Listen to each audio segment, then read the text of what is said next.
Hello, Shefali and Madhulika, and welcome to the first ever episode of Power Hour. Yay! Since there's no audience, it's going to be me cheering. Beginning today, we'll be hosting a series of monthly fireside conversations with inspiring women leaders across various industries, just like yourself. And we couldn't be more glad to start this fireside with the two of you. Through this initiative, we aim to spark some insightful conversations about remote work, diversity and inclusion, employee experience, and their impact on the corporate world. We're confident that hopefully these conversations will inspire more women leaders and people leaders to take some actions and change the way they look at HR. Our mission at inFeedo has always been to solve real human problems and make the voice of every employee heard and valued. And we hope this is a step in the right direction. Right. On that note, we can begin with the introductions. My name is Sameera, and I head people success at inFeedo. More often than not, you can find me brainstorming about building an amazing remote culture, mental well being. I am a certified REBT therapist, and I live in Goa. And over the weekends, I'm found on the beach, swimming, kayaking, cycling, or playing with my cats. I would love to hear a little bit about you, Shefali. Thank you so much. I don't think it's as exciting as yours is, but however, my name is Shefali Kohli. I am the Group Head Strategic Rewards and People Processes for Godrej Industries and Associated Limited. On weekends and post-work, you will find me doing jigsaws. I'm big on jigsaws. You'll find them framed all over my house. I'm a classical dancer. I've learned 3 different dance forms. So you'll find me dancing at my terrace many a times. And of course, I've recently taken to painting. Still, it's small, baby steps. Yeah. That's amazing. I'd love to watch one of your videos or something if you could share sometime.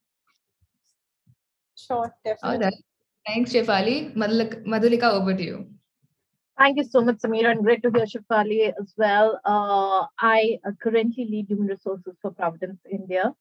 Providence is into healthcare technologies, and the India setup is about 2 years old. Joined them a little less than a year back. That's what Monday to Friday takes with me, and what really keeps me going is the fun of building a new space. And over the weekend, in addition to being the unpaid driver for my parents, which takes good energy and a lot of fun. I'm a yoga enthusiast, and that really goes to the 7 days of the weekend. And a lot of the weekend is about exploring more, understanding better. In addition to the little time I get to my plants and with friends and music. So that's what keeps me going. Wow, that is so lovely to hear, Madhulika. I'm sure your parents are really lucky to have such a wonderful daughter. We'll one day check that out as well. Yeah. Okay, moving on to the next segment, rapid fire. I'm going to start with Shefali and ask you 5 questions, and we have to go really quick. All right? Are you ready? Okay, starting with the best advice you've ever received. The best advice that I have ever received is to make the right choices, be able to deal with failure, and make another choice all over again.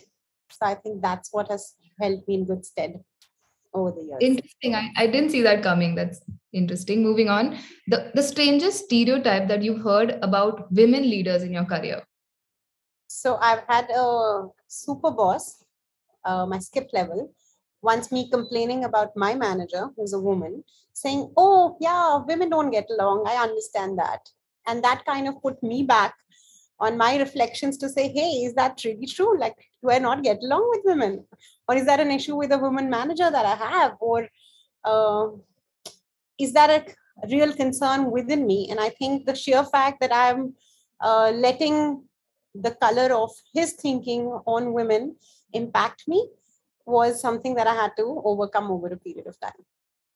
I would be lying if I said I've not heard that rumor before, Shefali.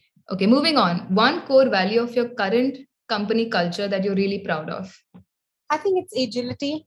I would not say one. It's also be bold and being always adaptable. So that's something that I love about Godrej, the pace at which we want to be able to change, the pace at which we are always evolving and reflecting on what we are doing, and can we get to do it better. Okay, fair enough. Which is the one book that you recommend as a must read to all people leaders? I would think it's going to be Talent Masters. Talent Masters talks about how we should put people before numbers.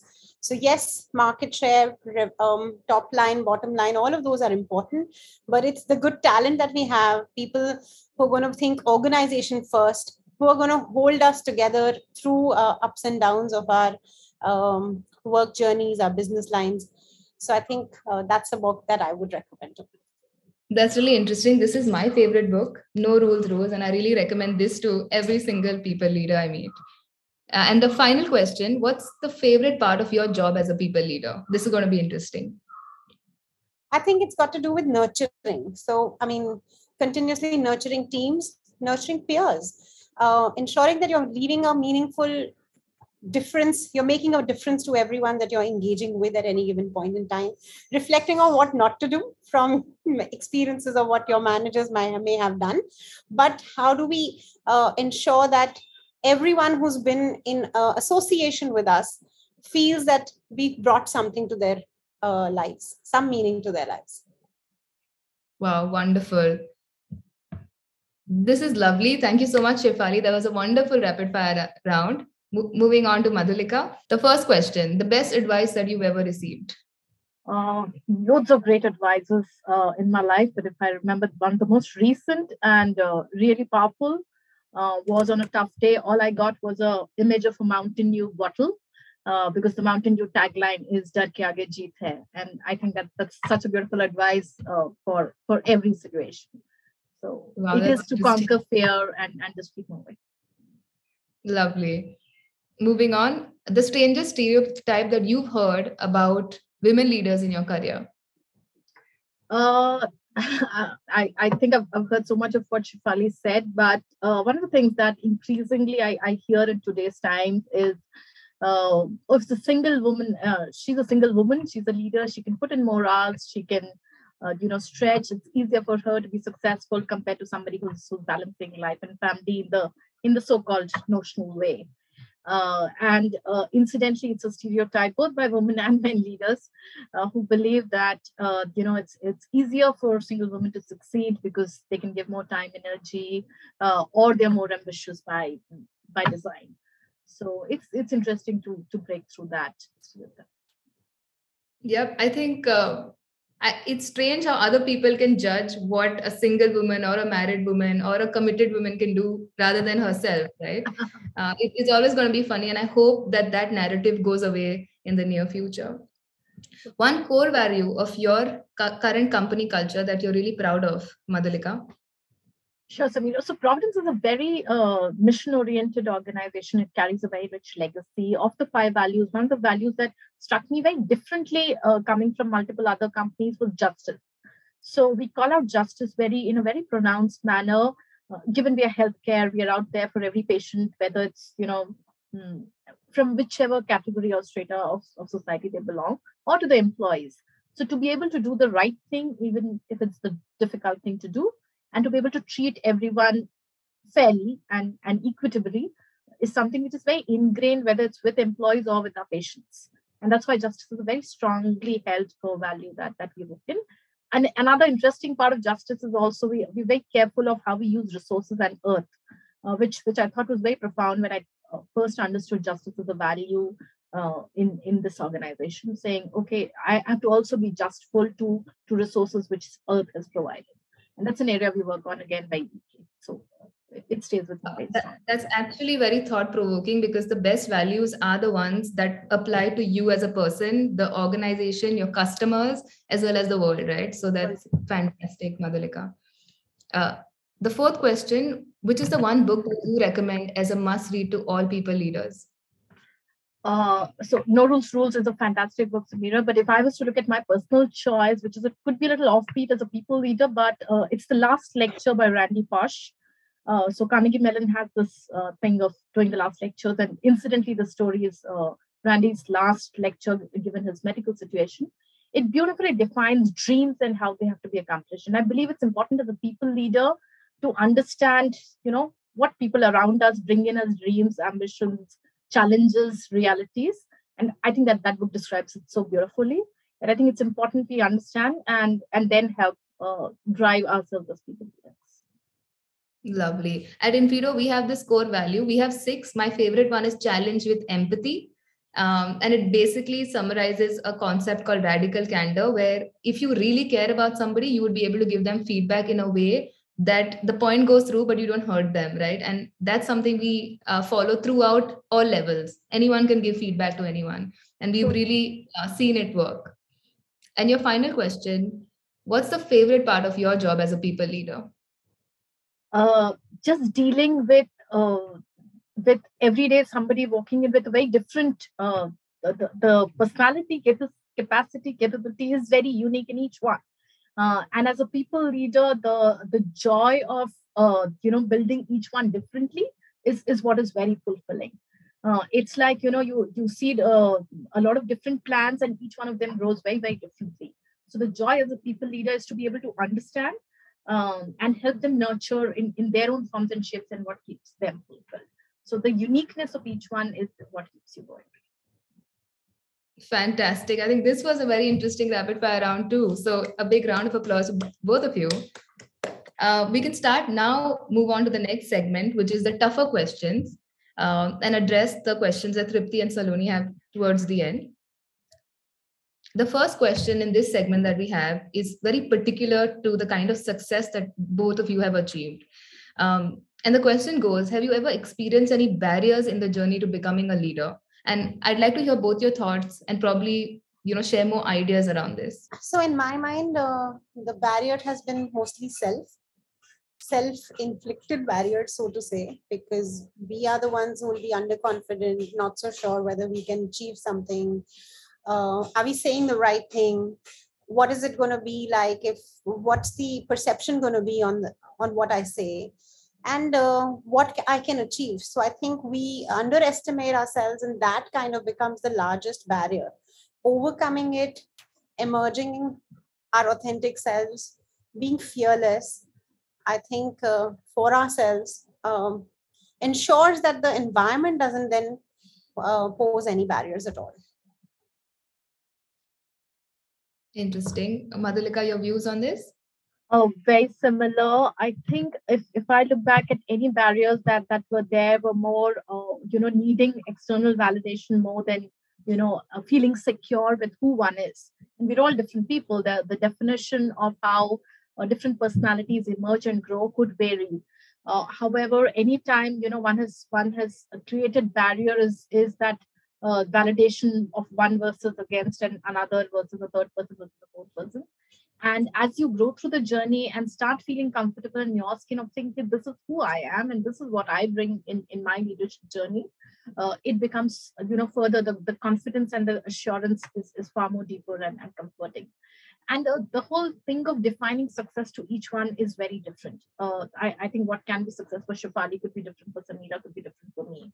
And finding that comfort in saying what is a successful leadership journey and holding to that takes away the whole barrier of continuously struggling against actually invisible or immaterial barriers out there. So and all those deterrents that we believe the system or a society kind of creates can be, or mostly can be, overcome by your own self-understanding of how you want to make the journey.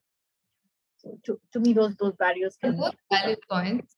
But a lot of people, especially women that I speak to, don't talk about corporate pressures more than societal pressures, because the way, especially in an Indian society, looks at a woman versus a man is, we have to agree that it is different. So do you think societal pressures can be the barriers and not just self-inflicted ones? So like I was sharing yesterday, and Madhulika, we were talking about this, that to begin with, it's usually our mother's expectations. And we create a box of all the things that our mothers expect of us, and we want to be able to achieve those. And then we create another additional box of things that we want to be able to achieve. And then we expand that entire set of expectation width, and then it becomes overwhelming. So I think the fact that we reach there where we are confident of what we want to be and we are being, is going to be the only way for us to break through all of it. Because again, we are even a smaller microcosm of the larger society. And if we start changing and encouraging and nurturing people to just be, then a lot of this would alleviate over a period of time. So what we do in our organizations is to be able to just let people bring their whole selves to work. So do not come with so many of societal or organizational expectations. Just be yourselves. Deliver what you want to deliver what you enjoy delivering, pursue the goals that you are most meaningfully engaged with. And I think that's why you ask about the values, right? So which one does strike a chord with any of us? And that kind of helps us to stay with the purpose of our own lives. Very true, very true. And I think society, Sameera, and obviously it's seen a shift, right? I think we are much luckier than our mothers or grandmothers had to deal with in terms of the constraints they had to break through. But fundamentally, it goes back to the point of there's certain defined framework to, like Shefali's example, our mothers define a framework in our early years. There are other people who enter our lives who start defining that expectation designed for us. Uh, and and a lot of times we kind of give into that is because we have not designed our own, which is what is about what is my definition of who I want to be. And that assurance and validation saying this is me, and I'm continuously either looking for a mother's validation, a partner's validation, or an extended family's validation. So the minute I am able to design my me, and make responsible choices and keep moving, the society shift. That's exactly how society would have seen the shift in the last century and so, right? Where people would have slowly and said, this works for me. And they've seen fulfilled women. Means we would have all experienced where we would have been questioned maybe 10 years before, to now the same society fraternity is standing with you because they've seen the journey being successful. So that's a fantastic point both of you made. And I think the lesson for everyone who will be watching this in the future is that figure out what you want to do. Forget everything else. And I think more emphasis should be put on this early on, right? Like when people are in college, just figure out what you want to do, what you are most comfortable in, and everything else will fall in place once that happens. I think that's a fantastic point. Thank you, Madhulika and Shefali. We can move on to the next question. What would you have done differently in your life, both personal, professional, if you knew what you know now, what you know today? Shefali, this is one of your favorite questions. So I think the big ethos that I have lived with through these years has been make the right choices. Make the right choices, obviously considered views, creating your checklist, pros and cons, and then make your choices. But if that choice didn't work, make another one. Move on, center yourself, and make another choice. I wouldn't think that I would want to change anything about how one's lived one's life or made those, because failures are part of who we are.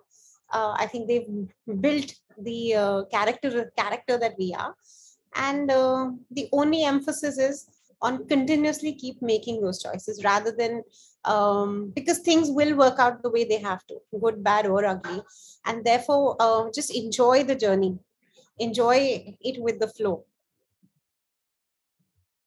Lovely. Madhulika, your thoughts? I think quite similar.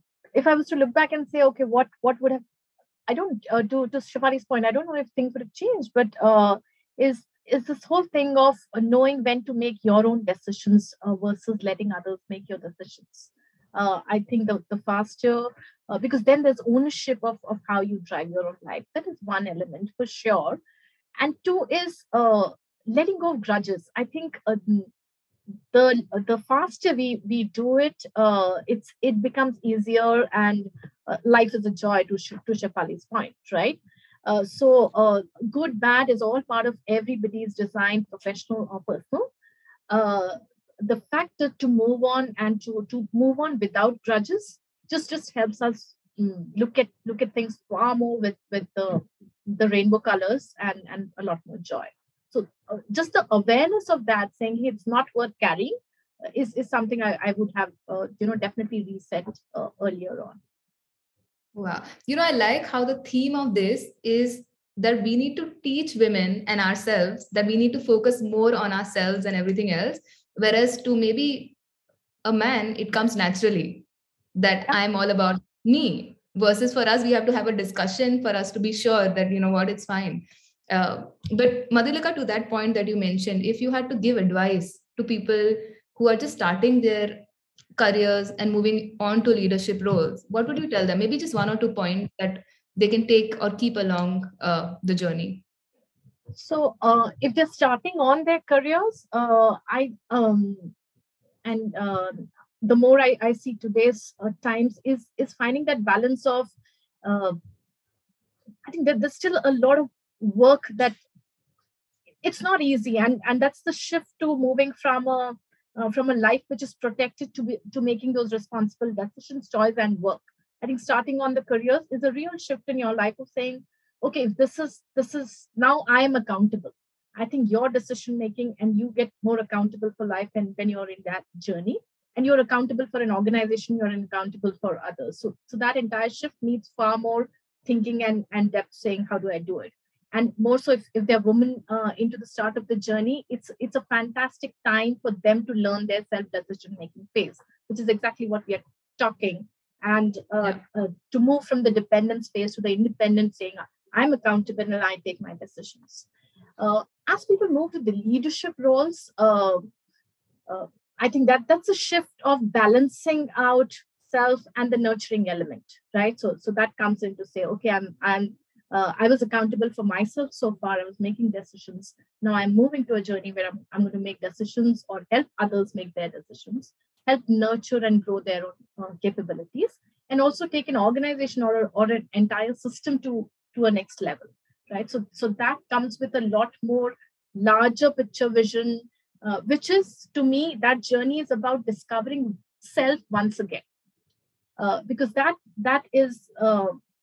You reach a point and then do you rediscover yourself as a leader, and which is very important that we do this to ourselves, of saying, okay, who am I in this stage of my career and my life? Because I think as leaders, if we see today, they're the best and technically most competent leaders that you can find anywhere. The ability to get vulnerable and the ability to relook at self at that point of the career to be strengthening themselves as leaders is a journey that each one of us have to cross. So to me, at the leadership level, discovering yourself is definitely a big one. Fantastic. I like how we circle back onto that. Yes, Shefali.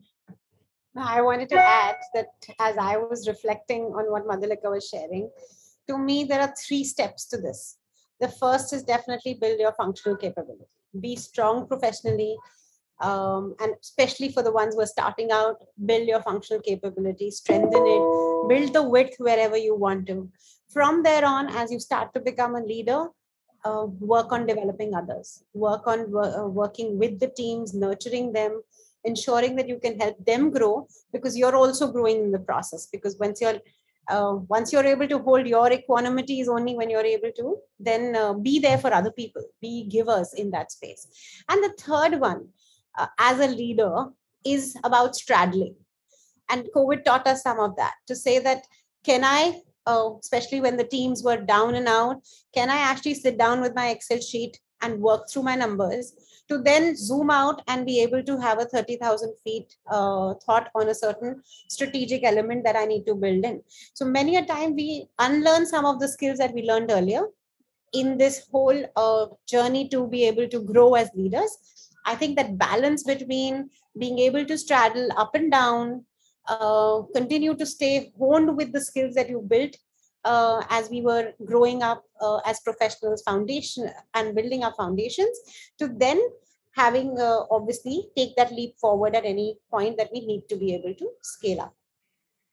Absolutely. A point that you mentioned, I think as leaders, being able to unlearn as quickly as possible and learn new things is an underrated quality, right? People don't speak about it enough, but I'm glad you brought that point up. Saloni had this question about imposter syndrome. A lot of us feel that we're not good enough at something, right? Suffer from imposter syndrome. Any thoughts on that? I would say that, again, it's part of us. Like, we have to be able to embrace it. I mean, just being denying of it to say that, hey, I don't have any imposter syndrome would be unfair to yourself.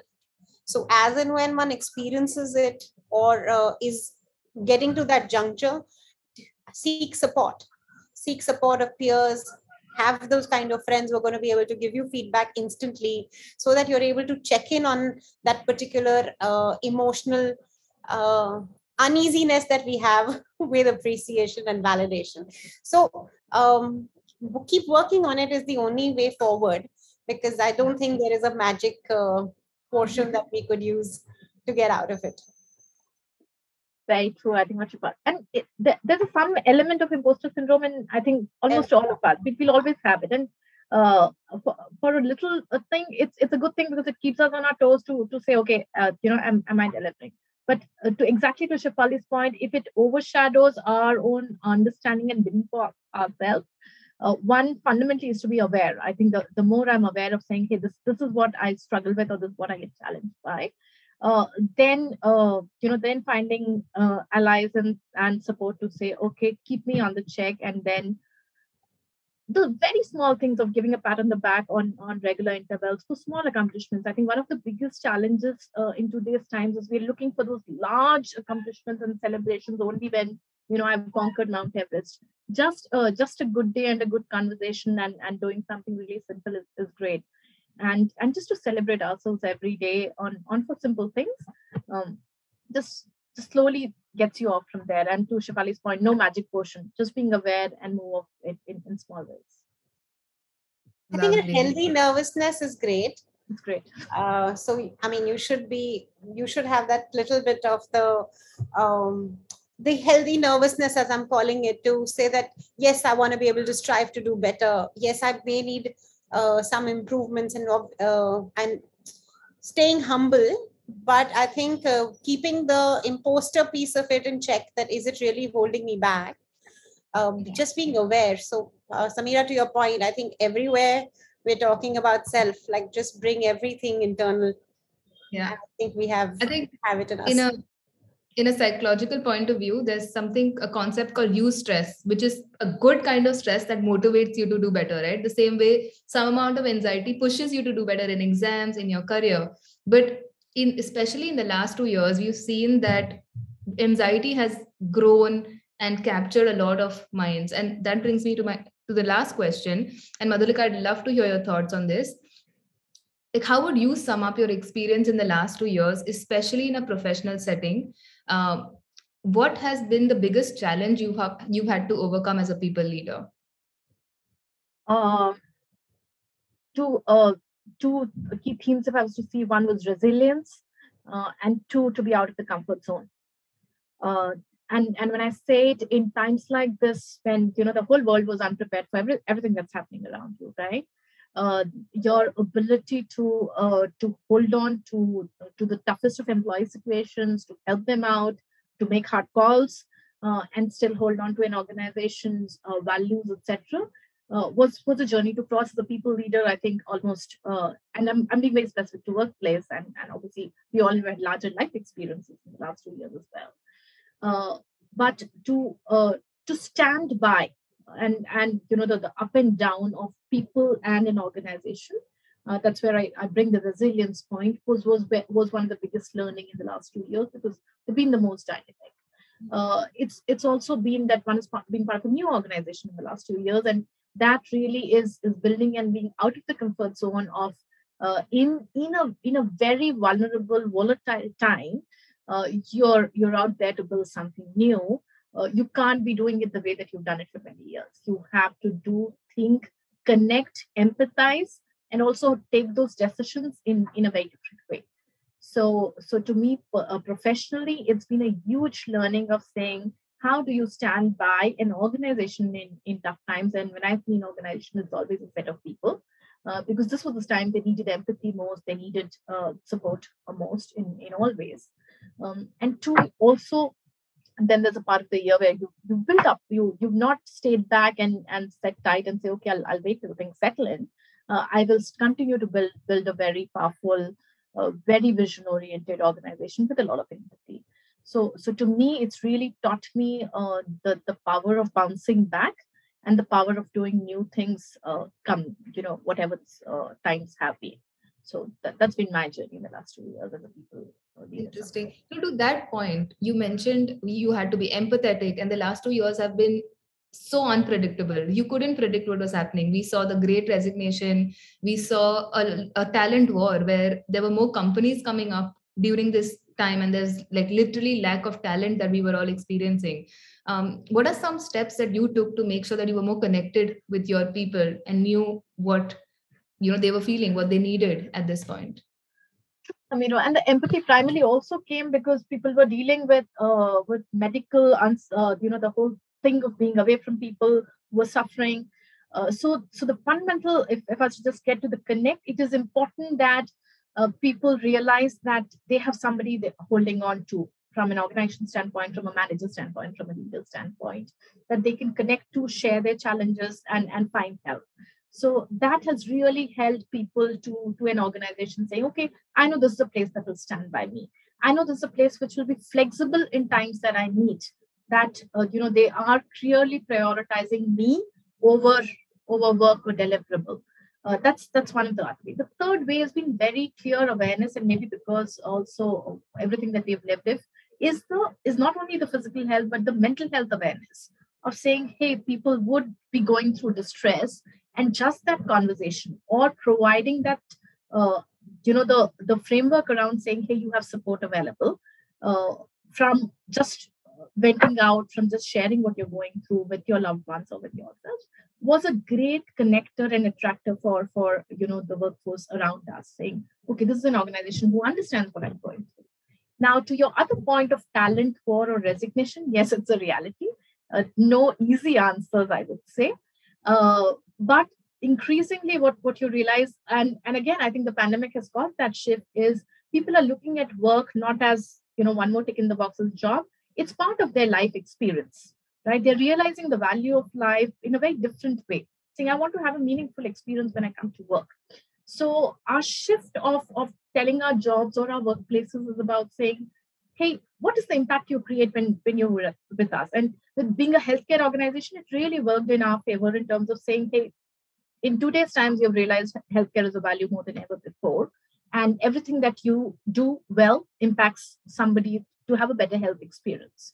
So I think turning it to be a purpose-driven role, job, and experience, I won't say helped us win the talent war. I think that would be, but it has helped us understand people, candidates, our workforce to say, this is where you are. Is it a volatile space today in the market? The answer is definitely yes. But increasingly, you're dealing with a generation and with workforce who's wanting to be purpose-driven, wanting their time for themselves and making a difference. So as long as we can kind of build that into their work experiences, it'll help our journey. That's how Absolutely. I think what you said about being connected has been more important than ever before. But how do you put yourself out there? Like, do you have internal communications where you say, okay, reach out to me on this platform? Are your contact details shared with every single employee? How does that work? So obviously we built in very specific teams during the phases of the pandemic. So I'll divide this in two parts. As one, the pandemic support. We had clear what teams built in where people could know they could reach out individually to this set of 10, 15, 20 people. And sort right from providing food to providing, helping with an ambulance to be able to provide, I think, and to just have conversations. There were times people just wanted to talk out and say what they're struggling with. I think one is dedicated teams. Two, obviously, in the larger framework of people keeping people connected in a hybrid world, there are structures, sets, and processes of employee engagement, doing their checkpoints. Surveys are not the most long surveys is not the healthiest mechanism in times where people want different ways of connecting.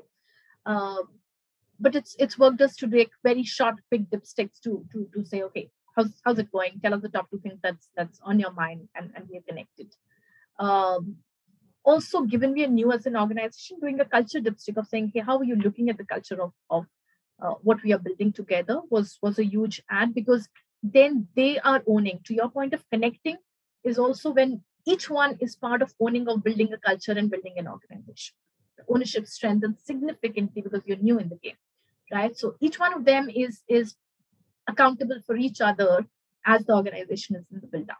So holding that accountability, making them own drive and build a culture, and knowing their support mechanisms, I think broadly helped us. A lot more from initiatives and actions that we drove.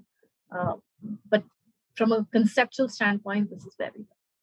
Makes sense. Thank you, Madhulika. Shefali, I want to hear all your thoughts.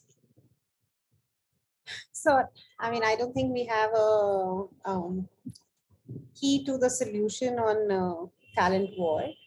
But I think to start with the first question on to 2 years, there's a book by Eckhart Tolle on Power of Now. And as you read the book, I thought that, and you're still grappling with understanding of the book. And these 2 years actually brought it to life because people started to value their power of now, right? Immunity became important. Being aware of my mental health became important, and the ups and downs that as an individual I experienced became important, and therefore meaning to life, and therefore my role, to Madhulika's point, also became important. So I think catering to all of that at the same time, trying to crack the virtual engagement code. I don't think we've cracked it, but of course, working with Amber to help look at early attrition or look at employees where there is a pocket, because of course, pan India, 20 countries where we exist, 30,000 employees, I don't think it's easy for us to be able to crack the virtual engagement code and say, hey, I know exactly. Like when we were at work, you could look at someone in the corridor and you could sense that there is something that you want to be able to have a conversation with that individual about. And now there's just the screen, right? So you're not able to engage with everyone. So I think the inFeedo product has been very useful for us because of that, to be able to start to sense where there is an issue and can we then go closer in and try to resolve it as much as we can. So I think some of it is curbing the attrition numbers. That's where I would put it at the moment. I think on many other facets, from vaccines, being the first to sponsor them for the entire organization, not just the employees, the families, their helps, their relatives, everybody, I think was the biggest generous gesture that the organization did. And that kind of did hold us in very good light with our employees. Of course, and then from there to mental health, to say that why should only the employee have it? Why should the dependents and the family not have the access to it? Considering that's what we're not even able to gauge if I'm down and out with the mental health issue. So can we give that access to our people? And various other policies, communications, town halls that would have helped to whatever extent that we could in the environment where everything was uneasy, everyone's questioning their own existence. It was interesting because I asked my 93-year-old granddad that, have you ever experienced anything like this? And he said, no, I haven't. The fact that he hasn't, of course, the current workforce generation had no clue what we were going into and how this is going to get resolved. So the ambiguity is not very easy to deal with. Not everyone is skilled to be able to deal with the kind of intense ambiguity that we have ridden through in the last 2 years. So I would say all that one could have done as an organization, I think we've tried to do, and we'll continue to do so. I think now I'm circling back to being aware, not just of yourself, but everyone else around you, and whatever steps you can take to get that kind of awareness is what's in our power as part of the people teams. And it's so incredible to hear everything that you've done. Madhulika, any thoughts on what Shefali just said? Yeah, in fact, she said something very powerful, which made me think of what were the other things. Obviously, in addition to the vaccine, campaigns that we run for the families and for our employees. When you're talking about the virtual mode, Shefali, you were so right that we realized more than ever before that laptop is the screen is my only organization. And that's when we realized that the manager today became the organization for an employee more than ever before. Because 90% of the times, it's just the she or he a manager that or 80% of the time you're spending with them. So they are really your carriers of the culture, how you do things, how would you manage inclusion, not be biased, how are you communicating the organization vision. So that was a huge shift where we realized, because in a physical office environment, you'll bump into at least 10 more people who can rub on you and share thoughts, etc. But for the longest time, we realized, hey, that's a layer. And to your question, Sameera, of people leader, we realized that's a layer which significantly needed more investment, awareness of dealing with this ambiguity, virtual working, and managing a hybrid model than ever before. They've always been important, but we realized that they were really holding the soul of the organization at that point. So that's an area as well that we said, we have a continuously working. A lot of people leaders that I spoke to, they kept talking about, yes, we are meeting our team members every day, but what about the non-verbal cues? How are you going to tell that the person is going through a lot behind? Because I can't see the hand gestures. I can't see somebody going like this. I can't see somebody, tapping. Everything that we were trained to look and say that, this person is anxious. I can't do that anymore. And I think I'm really proud that even for a small organization like ours, we started using Amber, especially during this phase. And just to get a small, even out of all the team members, one person was not feeling good enough.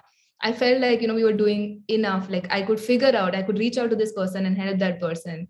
And that's why I thank technology, that it brings us closer to our mission, like one step at a time. But I think we've had a wonderful chat. Madhulika and Shefali, thank you so much for taking out your time and being so honest on this call.